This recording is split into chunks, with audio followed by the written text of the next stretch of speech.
은혜로운 이 여정을 시작하기에 앞서 잠시 여러분의 마음을 모아주시면 감사하겠습니다. 이 귀한 말씀을 더 많은 영혼과 나눌 수 있도록 도와주십시오. 여러분이 이 영상을 공유하고 좋아요를 누르는 작은 행동 하나하나가 어둠 속에 있는 누군가에게 빛을 전하는 귀한 사역이 될 수 있습니다. 구독을 통해 매일의 삶 속에 믿음의 씨앗을 심고 가꾸어 나가시길 바랍니다. 주님의 이름으로 여러분의 삶에 평안과 축복이 가득하기를 기도합니다. 사랑하는 성도 여러분, 그리고 진리의 말씀을 찾아 이곳에 오신 귀한 영혼 여러분, 오늘 우리는 성경의 가장 깊고도 감동적인 부분 중 하나로 함께 들어가 보려 합니다. 바로 요한복음 17장, 예수님께서 십자가를 지시기 전 마지막으로 남기신 간절한 기도입니다.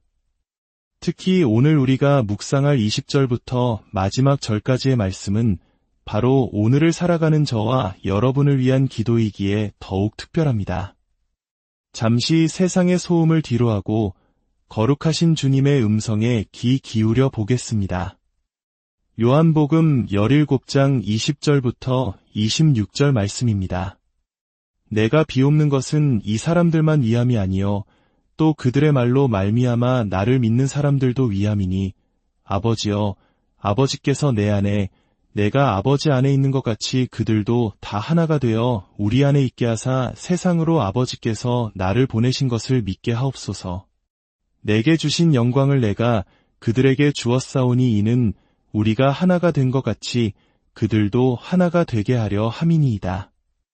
곧 내가 그들 안에 있고 아버지께서 내 안에 계시어 그들로 온전함을 이루어 하나가 되게 하려 함은 아버지께서 나를 보내신 것과 또 나를 사랑하신 같이 그들도 사랑하신 것을 세상으로 알게 하려 함이로소이다.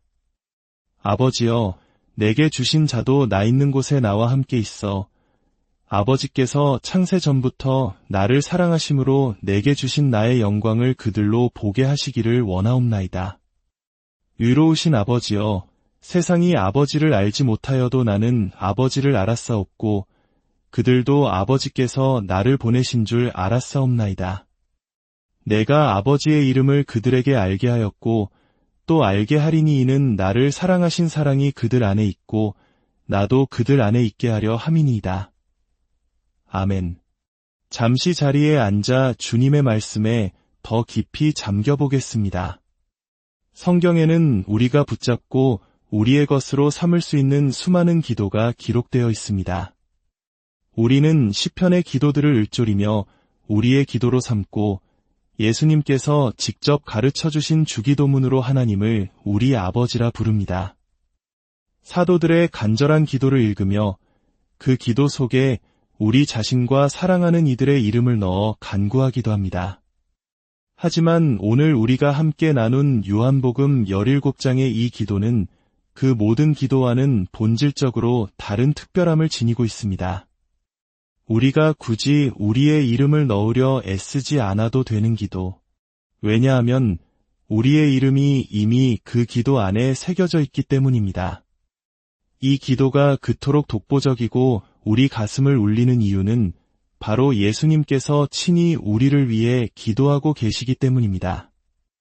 수많은 성경학자들은 요한복음 17장을 예수님의 대제사장적 기도라고 부릅니다.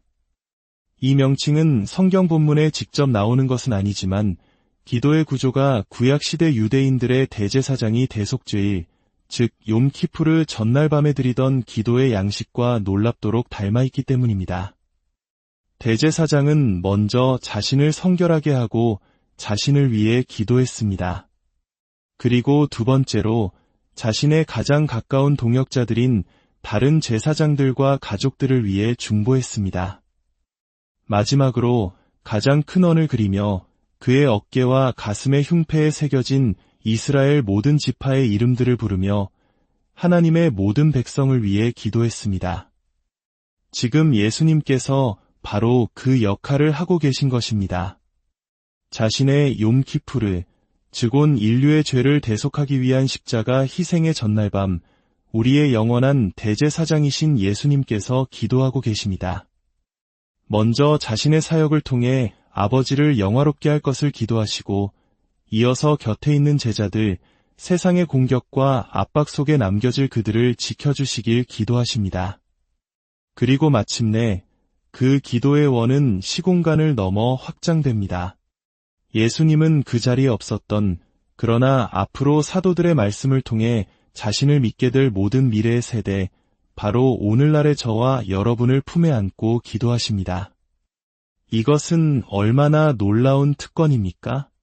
사도들은 그 자리에서 주님의 기도를 들었지만 우리는 그 기도가 성취된 역사의 증인으로서 이 말씀을 듣고 있습니다. 우리는 이 기도에 우리의 이름을 억지로 끼워 넣을 필요가 없습니다. 주님께서 이미 우리의 존재를 아시고 우리의 이름을 그분의 마음에 새기고 기도하셨기 때문입니다. 히브리서 기자가 우리에게 상기시켜 주듯 우리의 위대한 대제사장이신 예수 그리스도는 어제나 오늘이나 영원토록 동일하십니다. 그래서 과거의 수많은 성도들은 이 기도를 지금 이 순간에도 하늘 보좌 우편에서 우리를 위해 중보하시는 예수님의 기도를 잠시 지상에 옮겨 적은 것과 같다고 믿었습니다. 이 기도는 우리가 엿듣는 주님의 속마음이며 우리 영혼을 소생시키는 생명의 말씀입니다. 그렇다면 이 기도를 통해 우리는 무엇을 깨달을 수 있을까요? 저는 오늘 두 가지 질문에 집중하고 싶습니다. 첫째, 예수님은 나를 어떻게 생각하시는가? 그리고 둘째, 예수님은 나를 위해 무엇을 원하시는가? 이것이야말로 우리 신앙생활의 전부라 할 수 있지 않겠습니까? 많은 사람들이 당신은 그리스도를 어떻게 생각합니까? 라는 질문 앞에서 때로 두려움을 느낍니다. 하지만 오늘 본문은 우리에게 그 질문을 뒤집어 보라고 권면합니다. 그리스도께서는 나를 어떻게 생각하시는가? 어쩌면 이 질문이 더 우리를 두렵게 할지도 모릅니다. 우리는 주님 앞에서 늘 부족하고 연약하며 그분의 사랑을 받을 자격이 없다고 느끼기 때문입니다. 그래서 감히 주님이 나를 어떻게 생각하실지 상상조차 하지 않으려 합니다. 마치 집을 떠나 먼 대학 도시에 간 자녀가 부모님이 자신을 잊었을 거라 생각하는 것처럼 말입니다. 하지만 부모는 단 한순간도 자녀를 잊지 않습니다. 하물며 우리를 지으신 하나님, 우리를 위해 생명을 주신 예수님께서 우리를 잊으실 리가 있겠습니까? 오늘 본문은 예수님께서 우리를 어떻게 생각하시는지 두 가지로 명확하게 보여줍니다. 첫째, 예수님은 우리를 사도들의 말을 통해 믿게 될 자들로 생각하십니다. 20절을 다시 보십시오. 내가 비옵는 것은 이 사람들만 위함이 아니요 또 그들의 말로 말미암아 나를 믿는 사람들도 위함이니. 사도행전을 펼치면 우리는 사도들의 설교를 통해 수많은 사람들이 주님께 돌아오는 장면을 목격합니다. 예수님의 기도가 성취되는 순간입니다. 하지만 이 자리에 있는 우리 중 누구도 2000년 전 사도들의 육성을 직접 들은 사람은 없습니다. 그러나 예수님은 사도들의 설교가 아닌 사도들의 말씀을 통해 믿게 될 것이라 기도하셨습니다. 그 말씀은 무엇일까요? 바로 우리 손에 들려있는 신약 성경입니다.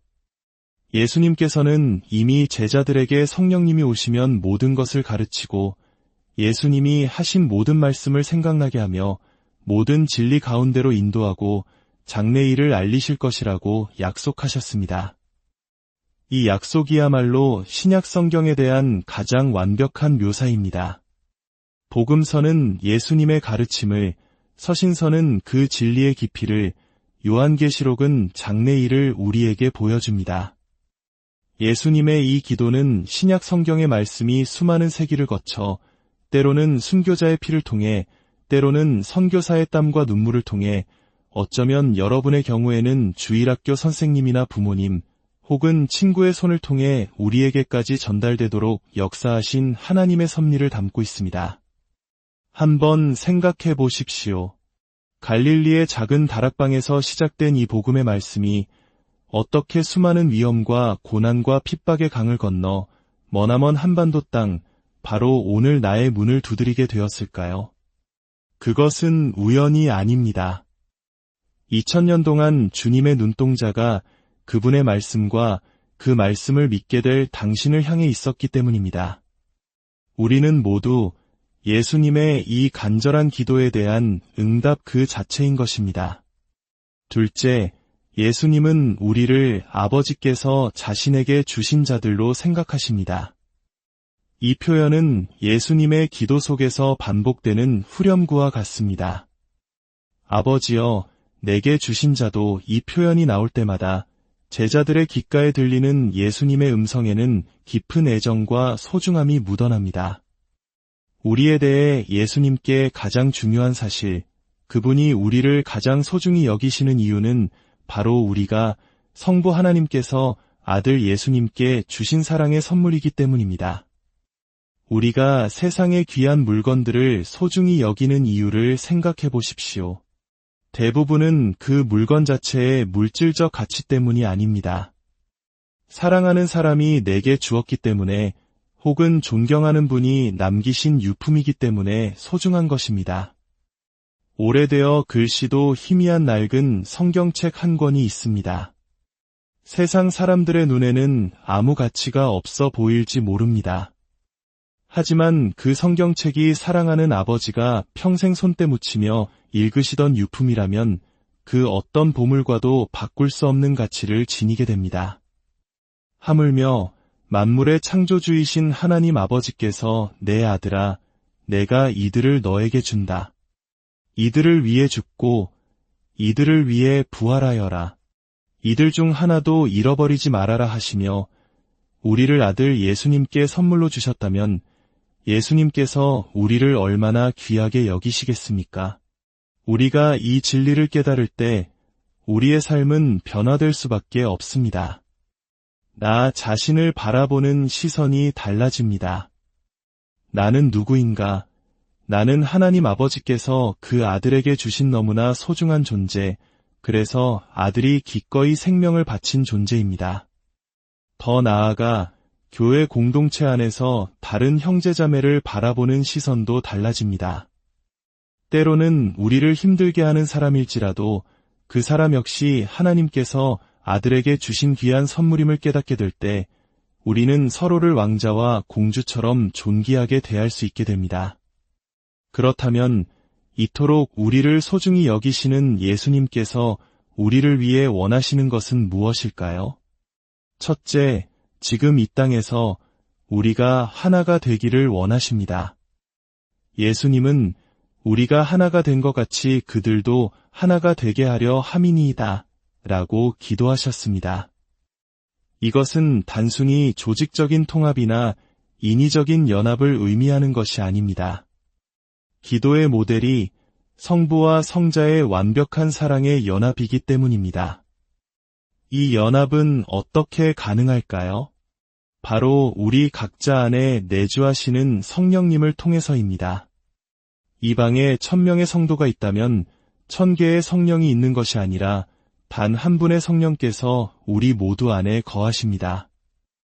바로 그 한 성령님께서 우리를 유전적 관계보다 더 깊은 영적 가족으로 묶어주시는 것입니다. 그리고 이 사랑의 연합 속에서 예수님은 놀라운 말씀을 하십니다. 내게 주신 영광을 내가 그들에게 주었사오니 하나님께서는 당신의 영광을 다른 이에게 주지 않겠다 하셨지만 아들 예수님은 아버지께 받은 그 영광, 즉 그 사랑의 빛을 우리에게 주셨다고 말씀하십니다. 우리가 서로 사랑할 때 세상은 우리 안에 비치는 하나님의 영광을 보고 하나님께서 정말로 예수님을 보내셨으며 우리를 사랑하신다는 사실을 믿게 된다는 것입니다. 이것이야말로 세상에서 가장 강력한 전도의 도구입니다. 둘째, 장차 저 천국에서 우리가 주님의 영광을 보기를 원하십니다. 24절의 기도는 우리를 향한 주님의 궁극적인 소망을 보여줍니다. 아버지여, 내게 주신 자도 나 있는 곳에 나와 함께 있어 나의 영광을 그들로 보게 하시기를 원하옵나이다. 주님은 왜 그토록 우리가 당신의 영광을 보기를 원하실까요? 첫째, 이 세상에서 우리가 너무나 자주 주님의 수치와 고난을 보기 때문입니다. 둘째, 그 영광 속에서야 비로소 주님이 누구신지 온전히 알 수 있기 때문입니다. 셋째, 아버지께서 아들을 얼마나 무한히 사랑하시는지 우리가 보게 되기 때문입니다. 넷째, 그 모습을 통해 아버지께서 또한 우리를 얼마나 사랑하시는지 깨닫게 되기 때문입니다. 다섯째, 우리가 주님께 얼마나 의미 있는 존재인지 알게 되기 때문입니다. 여섯째, 우리가 이 땅에서 겪는 모든 수고와 눈물이 헛되지 않았음을 확인하게 되기 때문입니다. 그리고 마지막 일곱째, 다른 어떤 이유도 없이 단지 주님께서 우리를 사랑하시기에 우리와 함께 있고 싶어 하시기 때문입니다. 이 간절한 기도를 드리신 후 불과 몇 시간 뒤에 예수님은 겟세마네 동산에서 또 다른 기도를 드리십니다. 아버지여, 할 수만 있으시거든 이 잔을 내게서 옮기시옵소서. 그러나 나의 원대로 마시옵고 아버지의 원대로 하옵소서. 이 두 기도는 서로를 설명해 줍니다. 겟세마네에 고통스러운 순종의 기도가 있었기에 다락방의 영광스러운 소망의 기도가 응답될 수 있었습니다. 주님께서 그 쓴 잔을 마셨기에 우리가 장차 주님의 영광에 참여할 수 있게 된 것입니다. 사랑하는 여러분, 지금 여러분은 이야기의 안쪽에 서 계십니까? 아니면 바깥에서 그저 들여다보고 계십니까? 만약 바깥에 계시다면 오늘 이 자리에 임하는 하나님의 짠스한 사랑이 느껴지지 않으십니까? 이 기도를 하시는 분이 바로 당신을 구원하실 유일한 분입니다. 알 수 없는 이끌림으로 주님을 찾고 싶은 마음이 드신다면 그것이 바로 당신을 향한 주님의 기도가 응답되기 시작했다는 증거입니다. 그 부르심에 응답하십시오. 그러면 언젠가 당신도 그분의 영광 가운데 영원히 함께하게 될 것입니다. 그리스도인으로 살아간다는 것이 이 세상에서 가장 영광스러운 일이라는 사실을 오늘 말씀을 통해 다시 한번 깊이 깨닫게 됩니다. 이 진리가 저와 여러분 모두의 것이 되기를 소망합니다. 함께 기도하겠습니다. 위로우신 아버지 하나님, 오늘 저희를 예수님의 가장 깊은 기도 속으로 초대해 주시니 감사합니다. 우리가 누구인지, 주님께서 우리를 얼마나 소중히 여기시는지, 그리고 우리를 위해 무엇을 원하시는지 알게 하시니 감사합니다. 사도들의 말씀을 통해 우리에게까지 복음이 전해지게 하신 그 놀라운 섭리에 감사드립니다. 아버지께서 우리를 아들에게 주신 그 크신 사랑에 영원히 감사 찬양을 드립니다. 이제 우리도 주님의 기도처럼 서로 사랑으로 하나 되어 세상에 주님의 영광을 드러내는 공동체가 되게 하여 주시옵소서. 그리고 마침내 주님 계신 그곳에서 주님의 영광을 뵙는 그날을 소망하며 믿음으로 살아가게 하옵소서. 우리 주 예수 그리스도의 이름으로 기도드립니다.